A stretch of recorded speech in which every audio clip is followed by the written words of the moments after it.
यदि आप किसी में आस्था रखते हो तो आपको उस पशु को कोई ज्ञान नहीं है, फोकट ज्ञान है उसका। और कहा करते थे कि ये कमाल तुम्हें क्या देगा, ये तो आप एक पुजारी है। इस तरह बहुत बार कहा, लेकिन हम इतने नालायक हैं। हमने यही किया था सतलोक में, जहां हमने मार खाई थी। भगवान कहा करते तुम निरंजन यू क्या देगा तुम्हें, इसकी क्रिया मत देखो, ये तपस्या करा करता था। लेकिन हम अंदर से उसको चाहते रहे। उधर से फिर हम इसके साथ यहाँ आगे देख क्या दुर्गति होगी हमारी। तो परमात्मा ने कमाल को भी धमकाया, भाई अपनी सीमा में रहा कर, ऐसा अच्छा नहीं लगता। अंत में क्या था कि वो कमाल फिर परमात्मा ने कई बार झटक दिया और वो वहां को परमात्मा को छोड़कर चला गया। उसने सोचा कि बहुत सी जनता तेरे साथ होगी है और ये सब तेरी महिमा करते हैं, नारा आश्रम जा बनाया। और बहुत सी संगत ये मूर्ख उसके साथ उसके मीठी मीठी बातें माँ के उसके साथ हो गई। अब बताओ वो एक नकली व्यक्ति क्या देगा उनको, भगवान छोड़कर उनके साथ लग लिए। ये लंबी अलग कहानी है, फिर बताऊंगा। तो वो कमाल नाम का पुत्र परमात्मा के साथ रहता था। उसको अभिमान हो गया था कि मैं जो गुरुजी की सेवा करता हूं और कोई नहीं कर सकता। अब पुण्यात्मा मालिक को पता था, अंतर्यामी थे वो, तो कई बार इस तरह की बातें कमाल जी ने कर दी थी।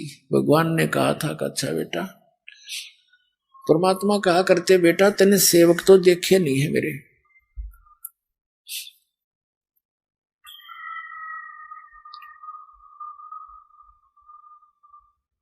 ये भूत लाग रहे रोना।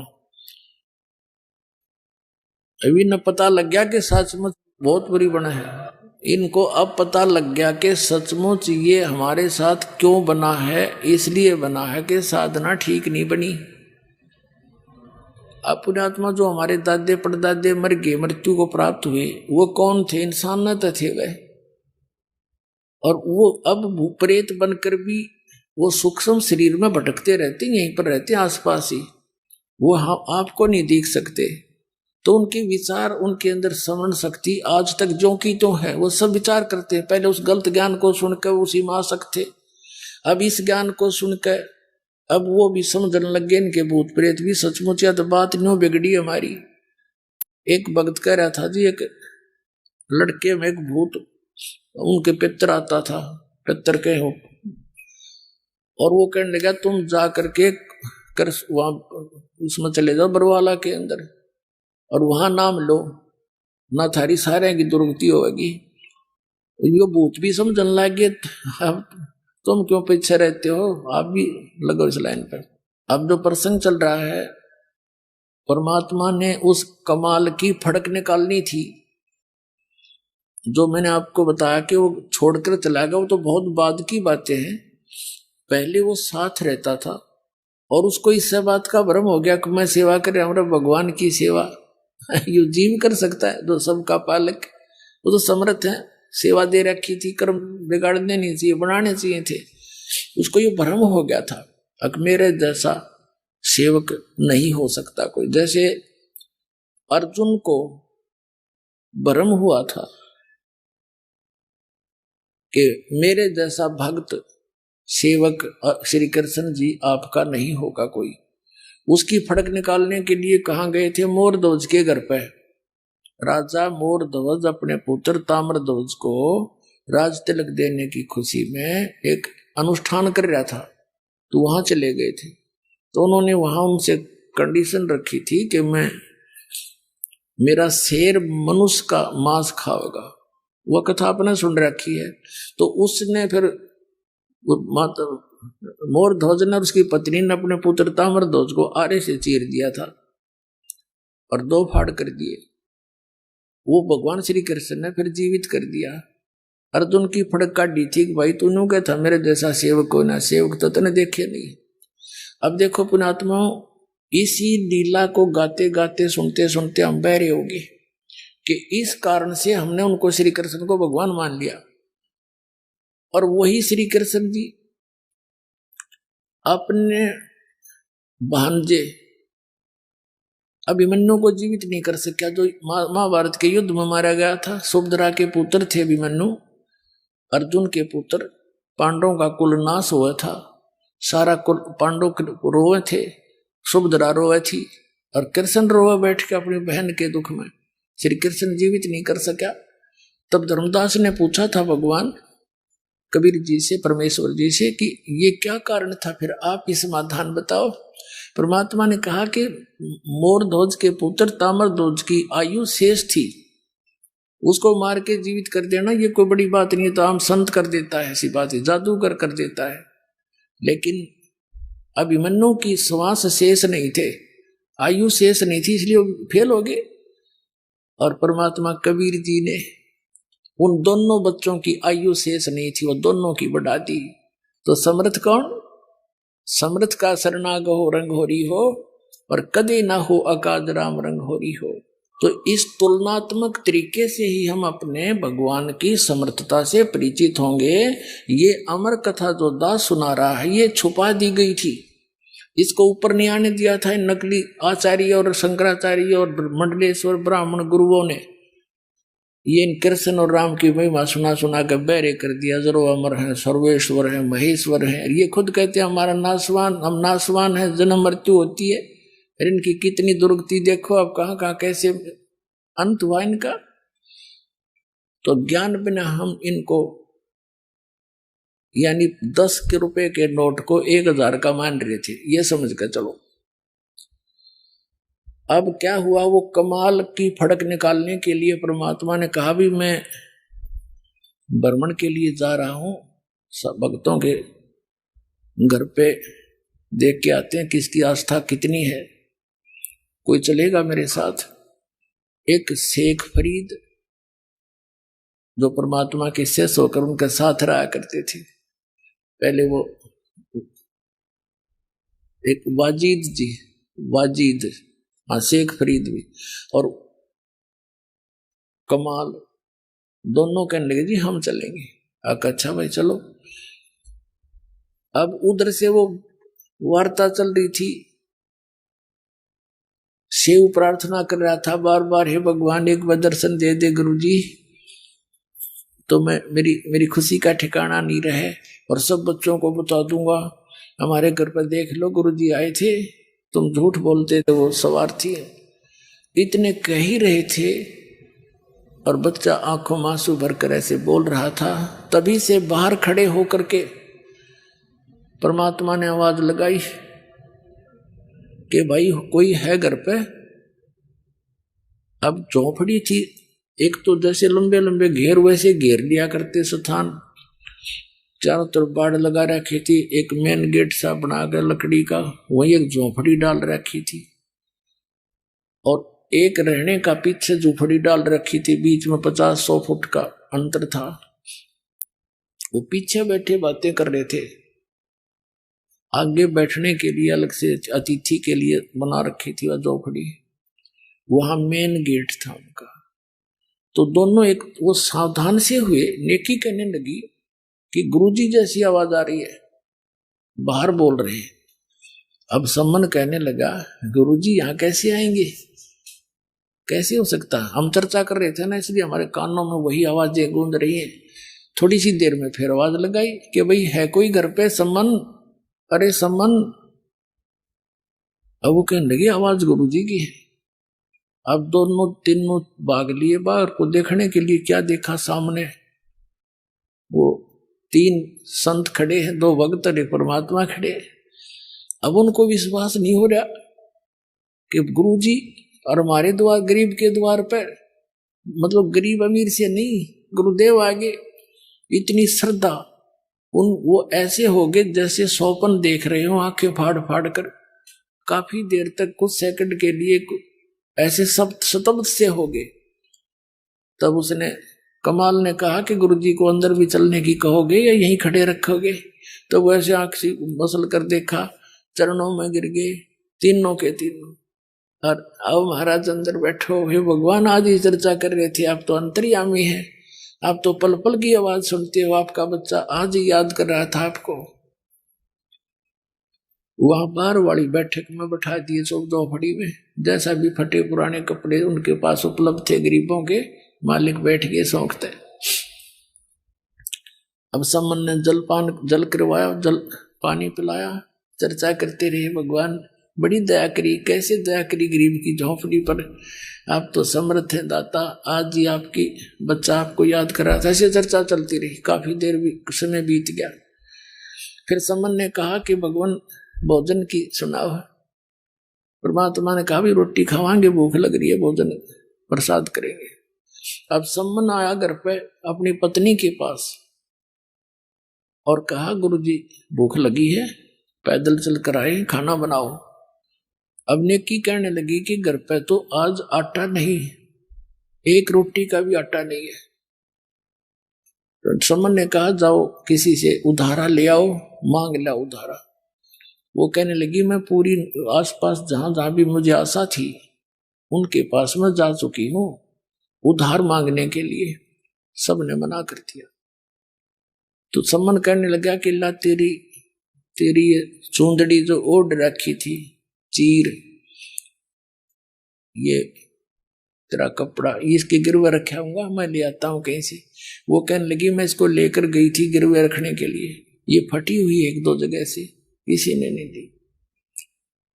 अब समन बैठ गया कलेजा पकड़ के, कि भगवान आज क्या बनी।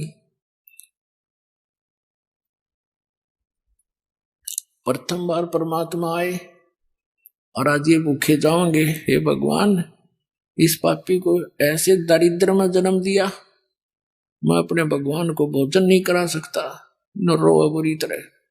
नेकी ने कहा कि ऐसे नहीं, मेरी बात सुनो, आप ऐसे करो, अब तो कह दो गुरुदेव को कि भगवान सुबह भोजन करवावांगे, ये अंतर्यामी है, सारी जान जाते हैं, संत संकेत समझते हैं, और सुबह भोजन करावांगे। तो सम्मन कहने लगा सुबह कहां से लाएंगे। तो नेकी ने कहा कि रात ने तुम चोरी कर लाइए। अब प्रतिदिन वो लड़का सुना करता था प्रवचन कि भी जो चोरी करते हैं उनका नाश होया करे, और उस दिन मां के मुंह से ये बात सुनकर वो शतब्द रह गया। कहने लगा माता, चोरी करने वालों का तो विनाश होता है, वो कभी उबरते नहीं, सतगुरु बताते रहते हैं। राजा आप हमें क्या सलाह दे रहे हो। तब नेकी ने बताया बेटा ये नगरी वाले पैसे वाले घने हैं, और जहां माया घनी है उनका सिर फिर जाया करे, ये कुदरती बात है।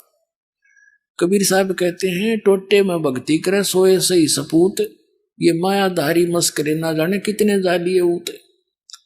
तो बेटा ये जो हम इनको कथा सुनाते थे कि हमारे गुरुजी ऐसे कर देते, हमारे गुरुजी ऐसे कर देते हैं, तो आज मैं जिस भी घर से आटा मांगने गई ये कह करके हमारे गुरुजी आए हैं आटा दे दो उधारा, उन्होंने आटा ना दे करके व्यंग कसे मेरे पर कि आज तो तुम्हारे घर पे तुम्हारे भगवान आ रहे हैं, फिर तुम नक्के मांगने की जरूरत है, वो तो घर भर देंगे तुम्हारा, ये कर दिया था वो कर दिया था, डींग मारा करती, अब क्यों मांगती फिर रही है। अब बेटा हमने इस नगरी का अन्न खाया है, मांग कर अपनी मजदूरी करके समझ ले बेटा। और ये बालक हैं आग में हाथ देने जा रहे हैं। फिर एक कथा सुनाई कि एक नगरी में ऐसे पैसे वाले लोग घने हो गए, जहां जहां माया घनी है पुण्यात्माओं भगवान से कोसों दूर कर देती है। यार ये सबसे बड़ा विष है, और जिसको हम डेली खा रहे हैं और चोरी कर कर खा रहे हैं। कहीं देख लो किसी क्षेत्र में आज कोई पीछे नहीं है, तो ये विष इसलिए खा रहे हैं हम, इसका पता कोई नहीं, यो हमें मार डालेगा। अब इस ज्ञान से पता चलेगा कि इसकी तो आवश्यकता नहीं बकवादों की, भक्ति के लिए तो सबसे बड़ा दुश्मन है। और आपको भगवान देगा जो आवश्यकता होगी, समर्थ आपके साथ है, वो देगा जो आपके विष का काम ना करेगी। तो उसने कहा उस नगरी के लोग इतने पैसे के कारण इतना अभिमान था उनमें, साधु संतों का आदर सत्कार भी त्याग दिया था। एक सिद्ध पुरुष था, उसके साथ एक 15-16 वर्ष का उसका कोई शिष्य था। उस नगर के बाहर जंगल में आके वो रुक के लड़के को कहा बेटा जा भिक्षा मांग ले। अब वो भिक्षा मांगने गया तो उस नगरी में जिसके पास भी जावे सभी सेठ लोग थे। वो मजाक करते हैं कि तुम मस्टंडे हमारे यहाँ पल्लेदारी कर ले, मांगते फिरते हो, करके नहीं खाया जाता। किसी ने कुछ नहीं दिया, लड़का वापस आ गया और सारी कथा गुरुदेव को बता दी। अब गुरुदेव ने कहा बेटा कल फिर जा तू एक बार। वो अगले दिन फिर गया, सबने वही जवाब दिया, लेकिन वो वापस आ रहा था। तब एक कुम्हारी ने देखा, कुम्हारी थी गरीब सी कुम्हार, उसका पति मर चुका था, 3-4 बच्चे थे उसके लड़के। उसका भारवाही मकान था, गांव से काफी तो थोड़े से फैसले में होता था। तो उसने देखा कि बालक काल भी भूखा गया। उसको पता था कि ये लोग कुछ नहीं देंगे इनको, शायद ये किसी का आदर करना नहीं जानते, इनका सिर घूम रहा है। उसने एक माँ की दृष्टिकोण से देखा कि मेरा बालक होता और 2 दिन भूखा सोता, कैसे जीवन व्यतीत करता। तो उसने कहा महाराज आप कल भी आए थे, खाली गए, आज भी खाली जा रहे हो? कहा माई खाली जा रहा हूं। उसने कहा कि मैं कुम्हारी हूं और ये कुछ आटा ले जा, रोटी बना रखी थी उसने, आटा को तो आटा दूं, रोटी को तो रोटी दूं, और ये ले जाओ और आपके गुरुजी को बता दियो कि कुम्हारी के घर से प्राप्त है। क्योंकि कई ऐसे संत होते थे जो छोटी जाति वालों का नहीं खाते थे, तो कहीं मेरे को और बद्दुआ ना दे दे, बेटा बता देना महाराज। अच्छा माई, वो ले गया भोजन, अपने गुरुजी से बता दिया। गुरुजी नगर तो कति निकम्मे आदमियों का बराबर है और जानबूझकर बकवास कर रहे हैं कि तुम मांगते फिरते हो, करके क्यों नहीं खाते, कुछ ये कर लो। ऐसे ऐसे एक माई ने आटा दिया, ये भोजन दिया है और उसने ऐसे ऐसे बताया है। वो साधु कहने लगा बेटा तू खा ले, मैं तो खाऊंगी, बाकी ऐसे कर। उस माई ने कह दे कि आज शाम तक अपने सामान में बटोर कर सारे यहाँ से निकल जा और किसी को बतावा नहीं, और उस लड़की को बता देना कि आज रात ने यो नगर नहीं रहेगा। और साधु संतों की उनसे वो परिचित थी। भगत ने जाकर बता दिया कि माई ऐसे ऐसे गुरुजी का आदेश, सर मेरे गुरुजी जो कह देते हो सच्ची होया करे, तू निकल जाए यहाँ से। और ये कहा चाह तू रात में बस चली जाएगी ना, और तुझे शाम हो जा वहीं रुक जाना, वहीं बस जाएगी। तो वहां से वो चल पड़ी, अपने गधे पर सारा सामान लाद कर चली गई। 8-10 किलोमीटर जाकर रात होगी, वहीं रुकेगी। उधर से रात्रि में ऐसा भूकंप का व्यवस्था हुई, पूरा नगर नाश हो गया, कोई नहीं बचा उसमें एक जीव भी, सारा मर गया। और वो लड़की जहां बैठी थी, आसपास के लोगों को पता चला, वहां पहुंचे, उसने सारी कहानी बताई। ऐसे ऐसे साधु संतों के साथ इन्होंने बदतमीजी की थी और मुझे ये कह दिया था तू चली जा। तो गांव के आसपास के व्यक्तियों ने उसको वहीं कह दिया बहन तू यहीं रह। उसका मकान झोंपड़ी झापड़ी डलवा दी, घनी जमीन दे दी, वो उड़े बस गई। अब उस लड़की ने बताया, वो गांव बना हुआ बताते हैं उसके नाम से। अब वो नेकी बता रही है कि बेटा इन गेला नो बढ़ेगी, ये परमात्मा तो कुछ कह को नहीं, ये तो चले जाएंगे भूखे पैसे, लेकिन यू काल फिर इनको, ये बच्चे सारे भगवान के हैं और काल को दाव लग जाएगा, नुक्ता मिल जाएगा इनका नाश करने का। अपने आत्मा जैसे प्रधानमंत्री का कोई निकम्मा डले मार दे, प्रधानमंत्री कुछ ना कहे उनको, लेकिन पुलिस वाले उसकी बाह पकड़ के रिसा समारेंगे, याद रखेगा। तो इसी प्रकार कबीर साहब तो ये हमारे भगवान हैं, ये तो नहीं दुख देंगे, लेकिन काल फिर उनको बख्शा नहीं, क्योंकि इस डर से कि इस मालिक को इन्होंने ऐसे कैसे कह दिया, तो इसलिए ये सब खत्म हो जाएंगे। बेटा एक नियम है यहाँ का, अब तुम देख लो, लेकिन उस चोरी किए हुए धन को हम दान करेंगे, हम छुएंगे नहीं बेटा। इस नगरी को बसाना चाहते हो तो मांग लो। तो फिर मान गए वह। अच्छा माता जी, गुरुजी से बोल दिया महाराज सुबह भोजन करावाएंगे। अच्छा बेटा बस कोई बात ना, सुबह खा लेंगे, तब तो भूख सी भी ना रही। अब कहने का भाव ये है कि दोनों पिता पुत्र चोरी करने चल पड़े। एक सेठ का जाकर वो उसमें सुराख कर लिया, अंदर घुसने का पाड़ ला लिया, सेंध ला दी उसमें। अब लड़का कहने लगा पिताजी आप बाहर खड़े रहो, मैं जाऊंगा अंदर, और मैं पकड़ा भी गया तो लोग मुझे बालक करके छोड़ देंगे, आप पकड़े गए तो इस सेठ का यहाँ के नवाब तक नाता है, आपको बहुत भयंकर सजा दिला देगा। सम्मन बोला बेटा अरे तू तेरे को ये सजा दे दी तो मैं कैसे जीऊंगा ना, मैं जाऊंगा, मैं तो मर जाऊंगा, पर तू मैं आटा फेंक दूंगा तो लेकर भाग जाना। तो सम्मन से वो नहीं मानना कि ना पिताजी मैं मेरे रहते तुम कैसे जाओगे, ऐसे कहते कहते अंदर घुस गया। सम्मन ने कहा बेटा थोड़ा सा लेना, 3 शेर, इससे ज्यादा नहीं। अब लड़के ने अपनी फटी पुरानी चद्दर में आटा अंदाजा सा डाल लिया, 3 शेर, और बांध के गांठ चालन लग गया, बढ़िया जाग गया, वहीं सोया था। अब वो निकलन लग गया, नु उस सुराख के अंदर से पीछे तो पैर पकड़ के घसीट लिया, और इतने वो लड़का उस आटे को फेंक गया बाहर को। अब सेठ जी ने देखा अरे तुम भगत को आओ और चोरी करो, देख पाट गई ना बोल तुम्हारी। तब उसने कहा लाला जी जोर ते क्यों बोल रहे हैं, 3 शेर आटा लिया मैंने, हमारे गुरुजी आ रहे थे, हमारे को किसी ने मांगा दिया नहीं, तेरा उधारा दे देंगे। मैं अच्छा वो गुरुजी चोरी कराते हैं, और तेरे की पता चला इसकी लड़का वो चोरी कराने आते हैं।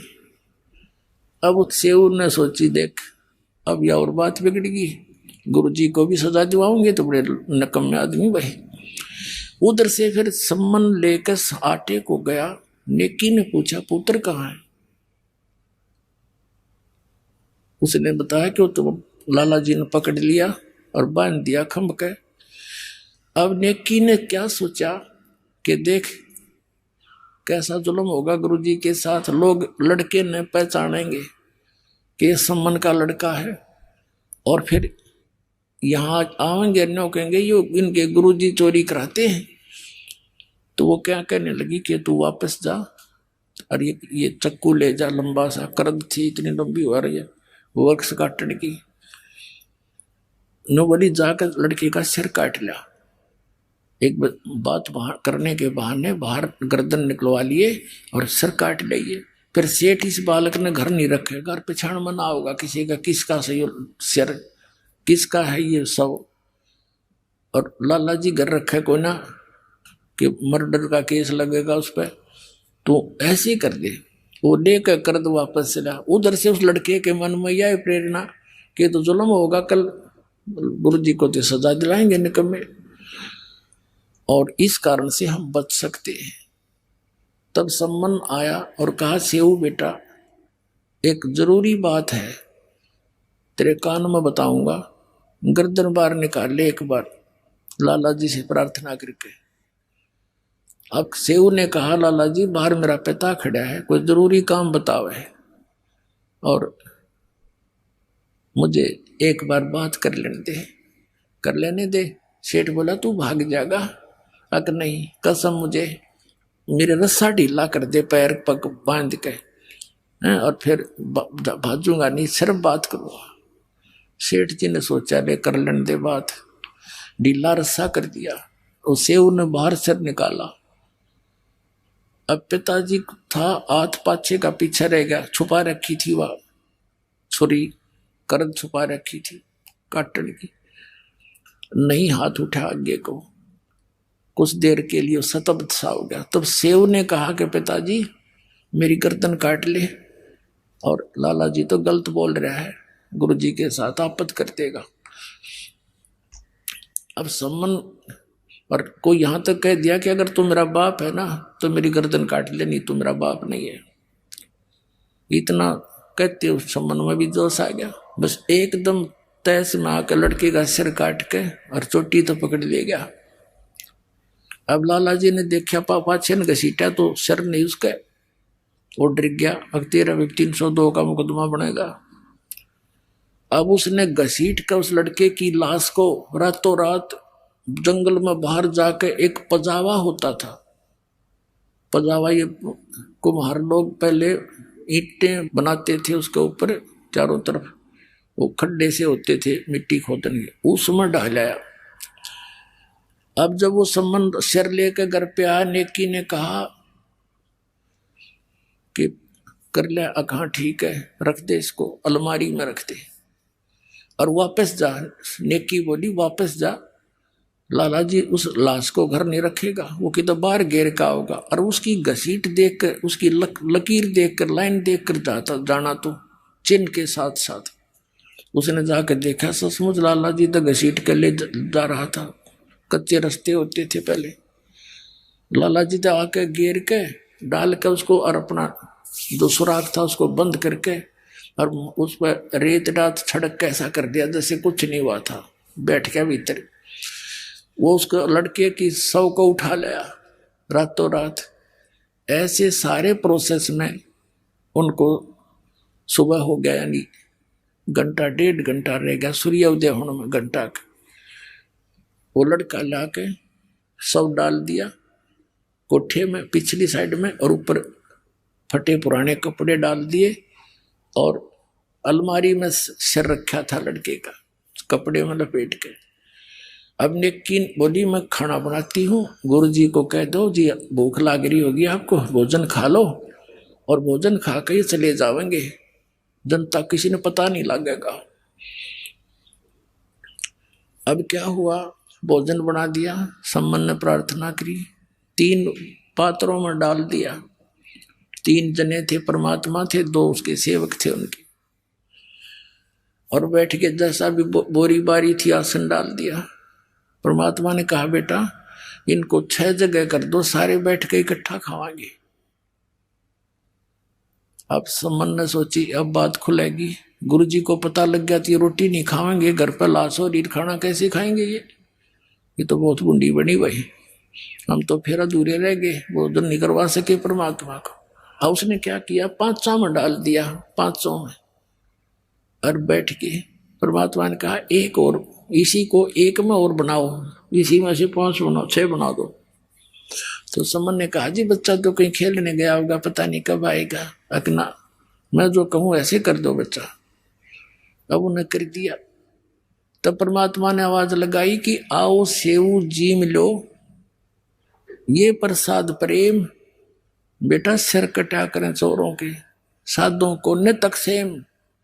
कहते हैं सेऊ दड़ पे शीश चढ़ा और बैठा पंगत माही, नहीं निशानी गर्दन के वो सेवक नाही। माता पिता ने कुर्ता टाटा के देखे गमीज का गला कि वो ये लड़का है, अंदर जाके देखा वहां वो रक्त पड़ा था, बोरी खाली पड़ी थी, वहां सब नहीं था और लड़के के निशान भी नहीं, और अपना हाथों काट रखा।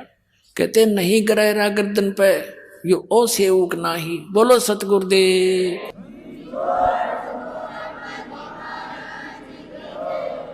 कहते हैं कबीर साहब, गरीबदास साहब जी लिखते हैं कि 56 भोग दिए धनी ने और करे सम्मन के ठाठ, 1 नंबर का सेठ बना दिया उसी जीवन में परमात्मा ने। कहते नुक्ते ऊपर रिज जाएगा रे, करोड़ कर्म जल जा तुम्हारे। बोलो सतगुरुदेव।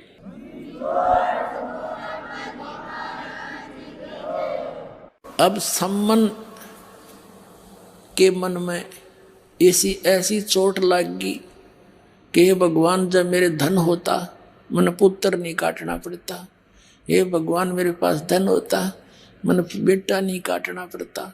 उसके बाद एक सदमा सा हो गया, तो परमात्मा ने उस कारण से उसको धन दे दिया। और साथ में ये भी कहते रहते थे बेटा यो धन अच्छी चीज नहीं, नेकी और सेव।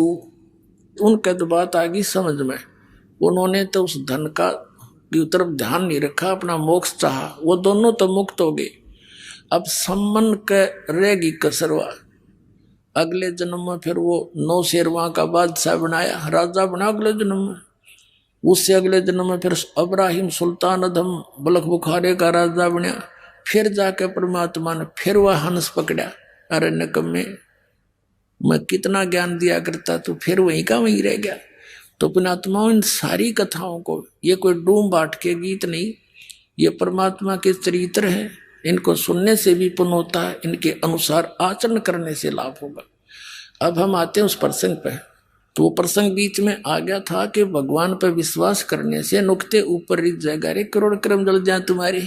इस जन्म में आपने सारा सुख भी देगा और मोक्ष भी देगा, पर इस माया को दुरुपयोग, इसके ऊपर आसक्त ना हो जाना, नया लेकर डूब जाएगी आपको। इसलिए कबीर साहब कहते हैं, माया दासी संत की ओ भई दे आशीष, बिलसी और लातों छड़ी सुमर सुमर जगदीश। इसको अपना प्रयोग करें ढंग से।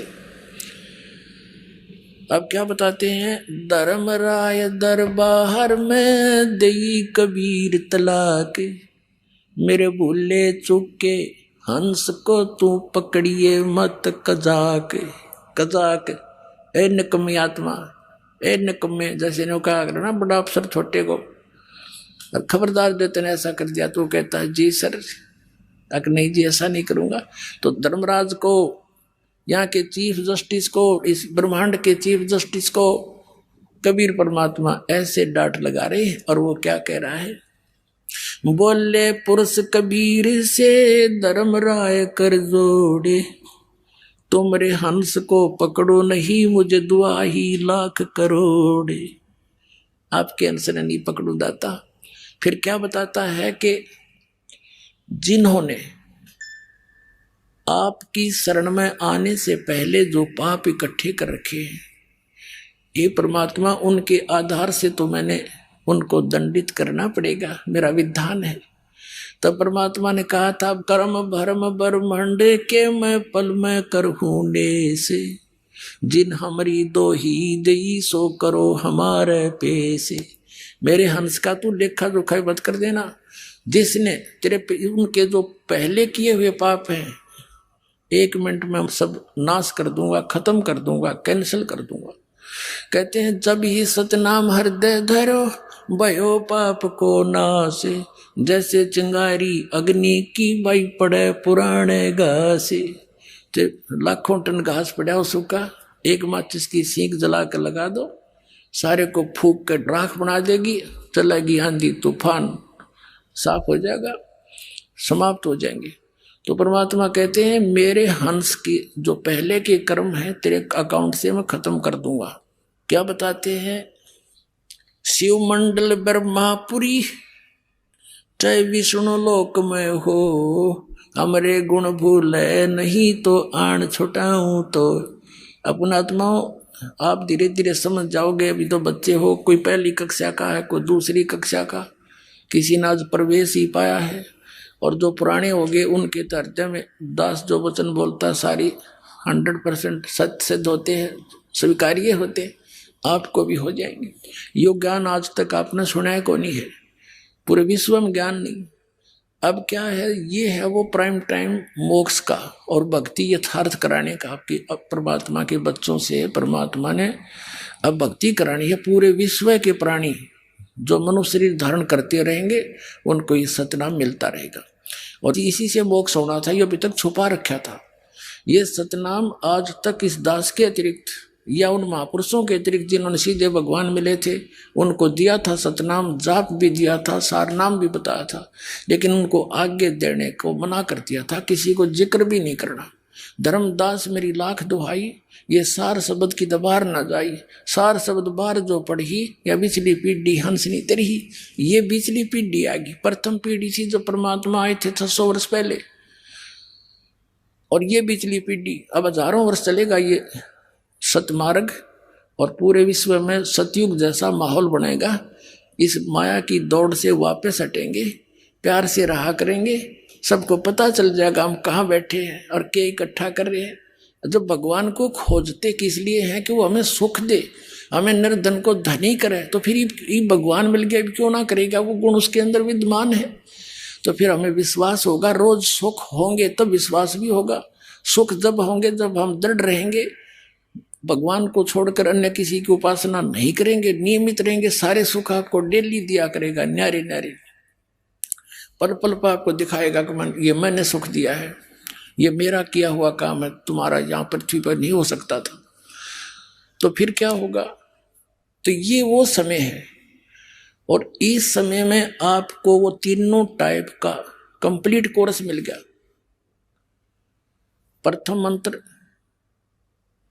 फिर वो सतनाम 2 अक्षर का, फिर सार शब्द, वो सार नाम बाद में दिया जाएगा आपको जब आप योग्य हो जाओगे। अब तो दास इसलिए थोड़ा सा समय अधिक ले रहा है इस सार नाम के देने में कि कुछ ऐसा ना हो जाए कि एक आधा दुष्ट व्यक्ति इस प्रारंभ में 1-2 यहां से छोड़ गया, तीनों नाम ले गया और फिर वो एक कहीं आप ना देने लग जाए, कोई अधिकारी तो है ही नहीं, इसलिए थोड़ा सा डिले कर रखा था कि इनको पूरा विश्वास हो जाए। धीरे धीरे 2-3-4 वर्ष के बाद देता हूँ। आने वाले समय में जब पूरे विश्व में एक रस हो जाएंगे, अब जैसे 4 महीने के बाद सतनाम दिया जाता है और फिर 1 वर्ष के बाद आपको सारनाम दे दिया करेंगे और पहले विषय में रख दिया जाएगा। तो इस प्रकार ये बहुत सारा काम सुचारू और सुनियोजित तरीके से परमात्मा करा। तो अब जो आप पार हो जाओगे, आप तो गए सतलोक में, और जो पार नहीं होंगे, जो पार नहीं होंगे वे महामार खाएंगे। वो कैसे मार खाएंगे? जैसे आप प्रथम मंत्र जाप करते हो जिसमें फर्स्ट एंड लास्ट मंत्र छोड़कर बीच के 5 मंत्र हैं, ये यहाँ के इन प्रधानों की मजदूरी है, इनके सतर का ये भक्ति धन है। तो इस जैसे गणेश जी का मंत्र आपको दिया जाता है, विष्णु जी का लक्ष्मी जी वाला मंत्र दिया जाता है, और इस सावित्री ब्रह्मा जी वाला और शिव और पार्वती वाला, दुर्गा वाला, ये मंत्र आपको दिए जाते हैं। इनके कुछ अंश तो आपको यहीं पर यहाँ मिलते रहेंगे, देंगे यही, लेकिन देंगे आपके इस भक्ति के धन के प्रतिफल में।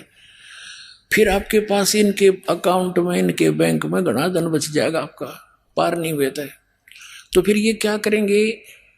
पहले आप जाओगे गणेश जी के लोक में, वहां अपना सारा पुण्य उसके सतर का खत्म करके फिर आपको भेजेगा ब्रह्मा जी के लोक में, वहां देवता बन जाओगे।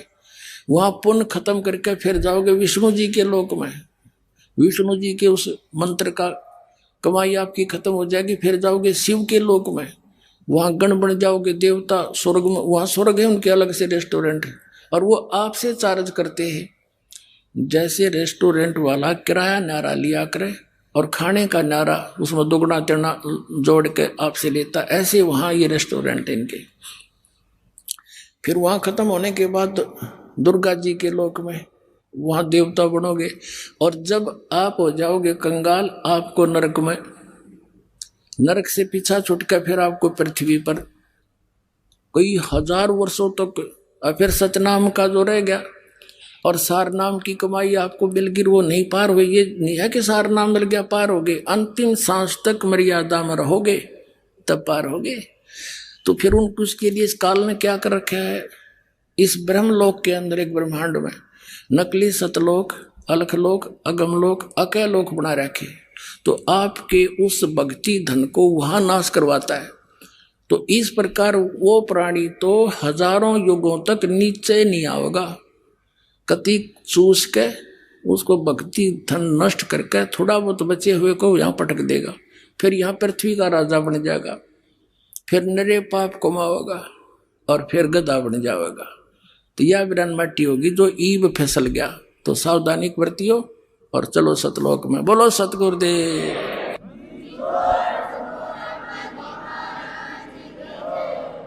अब कबीर साहब कहते हैं कि शिव मंडल ब्रह्मापुरी चाहे विष्णु लोक में हो, हमरे गुण भूले नहीं तो आन छुटाऊं। तो जैसे गलती से कोई रह गया और वहां जाकर उसका याद आ गया कि हम तो गलत कराए, गुरुजी बताया करते थे, या तो हमारी पूंजी धन नष्ट होगी।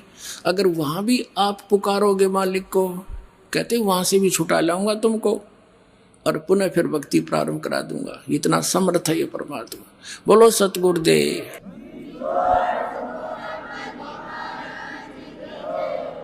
अब आज के जो सत्संग का निष्कर्ष ये है पुण्यात्माओं, समर्थ का शरणाग हो, रंग होरी हो, कदे न हो ए काज राम रंग होरी हो। तो समर्थ की शरण में रहना आखिरी सांस तक आपके 101 पीढ़ी पार होगी, ये लिख लेना बेशक। बोलो सतगुरुदेव। परम पिता परमात्मा पूर्ण ब्रह्म सारी सृष्टि के रचनहार सत्य पुरुष कबीर परमेश्वर जी की असीम रजा से आप सभी पुण्यात्माएं परमात्मा की ये अमर कथा सुनने के लिए उपस्थित हुए। पुण्यात्माओं, लाल की कीमत को पारखी ही जान सकता है, जौहरी ही जानता है। लाल को स्वयं पता नहीं होता उस कितनी कीमत का है। आप उन परमात्मा के उन लालों में से हैं जिनके विषय में बताया है कि लखबर सूरा जूझ ही लखबर सावत दे, लखबर यति जिहान में तब कहीं सतगुरु शरणा ले। युगों युगों के आप इतने पुण्यकर्मी प्राणी हैं, न जाने कितनी बार ऐसे महान कर्म किए हैं आपने, जनता के अंदर आप बहुत गणे प्रसिद्ध हुए, क्योंकि जो नेक आत्माएं होती हैं वही शुभ कर्म किया करते हैं, परमार्थ में शीश दिया करते हैं। लखबर सूरा जूझ ही, सूरवीर व्यक्ति वो इतना पुण्यकर्मी प्राणी होता है, पिछले पुण्यों के आधार से ही प्राणी अपने प्रत्येक धर्म कर्म पर दृढ़ रह सकता है। जो सूरवीर व्यक्ति होता है वो अधर्म करता नहीं, अधर्म सहन भी नहीं करता, और अत्याचार अन्याय के विरुद्ध वो अपना शरीर भी न्योछावर कर देता है संघर्ष करते करते। तो वो पुण्यकर्मी प्राणी ही ऐसे कर्म किया करते हैं। लखबर सूरा जूझ ही, सूरवीर व्यक्ति युद्ध के अंदर बैक नहीं हुआ करता, लेकिन वो युद्ध बकवादों में नहीं करता। सिर के ऊपर से पानी चला जाता है तब ही वो कोई ऐसा स्टेप उठाया करता है। फिर बताते हैं कि लखबर सूरा जूझ ही, लखबर सावत दे।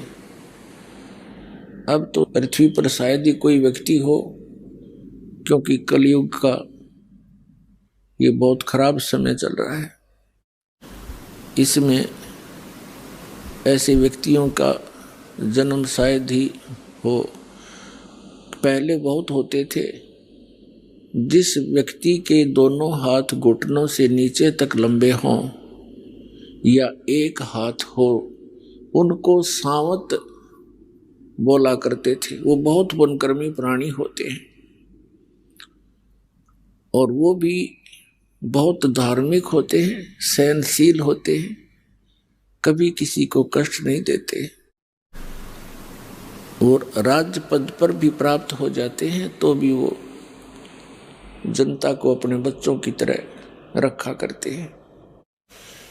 फिर लखबर यति जिहान में, यति जैसे हनुमान जैसे यति, ये सुखदेव जैसे यति, यानी अपने आजीवन ब्रह्मचारी रहे, जैसे यति पुरुष में भी यही गुण होते हैं। जैसे हनुमान जी थे, यति पुरुष थे, उनके अंदर स्वार्थ नहीं होता, परमार्थ में ही वो अपना सब जीवन व्यतीत करते हैं। श्री रामचंद्र जी का उसका कोई रिश्तेदारी नहीं थी। उन्होंने देखा भी एक आदमी जंगल में है, इसकी पत्नी ठाली, नालायक ने किसने ठाई, पहले तो उसकी खोज करी, फिर उसकी देही तोड़ी और बगैर किसी स्वार्थ के उनके साथ रहे। तो यहाँ बताते हैं कि लखबर सूरा जूझ ही, लखबर सावत दे, लखबर यति जिहान में। ऐसा परमार्थी व्यक्ति लाखों बार रहा हो तब सतगुरु शरणाले। आप उन पुण्य कर्मी प्राणियों में से हैं कि परमात्मा ने आपको शरण में ले लिया। अब आप क्या हो गए उसकी भी बताते हैं। गोरख से ज्ञानी घने, सुखदेव यति जहान, सीता सी बहु भारिया, संत दूरी अस्थान। अब परमात्मा की शरण में आने से आपकी कितनी वैल्यू होगी। कहते हैं गोरखनाथ जी सिद्ध पुरुष थे और उसने इस काल की साधना करके इतनी सिद्धि प्राप्त कर ली थी। एक बार उसने एक पहाड़ी को अपने वचन से सोना बना दिया था, पत्थर को, और भी कई ऐसी जंतर मंत्र करके बहुत बड़े प्रसिद्ध हो गए थे। तो परमात्मा मिलते हैं अच्छी आत्माओं को, जैसा कि आपको बहुत बार बताया है वेदों में।